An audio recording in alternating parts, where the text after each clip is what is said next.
Kylian Mbappe আর গোলকিপারের তাণ্ডবটা দেখুন। Goalkeeper Mbappe দেখুন, গোল, তার হ্যাপিনেসগুলো দেখুন।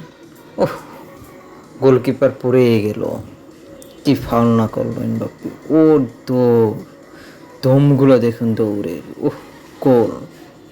এমবাপ্পে দেখুন, তার ড্রিবলিংগুলো দেখুন, বলটা নিয়ে গেল। এটাই এমবাপ্পে, ফ্রান্সের এই তারকা খেলোয়াড়, রিয়াল মাদ্রিদের এখন বর্তমানে সর্বসেরা খেলোয়াড়। দেখুন গোলকিপারের তামসাগুলো দেখুন, বলটা কিভাবে ডিফেন্স ভেঙে গোল দিয়ে দিল, বুঝতেই পারিনি। এমবাপ্পের হ্যাপিনেসগুলো দেখুন, অসাধারণ। ওহ মাই গুডনেস, এমবাপ্পে ফ্রান্সের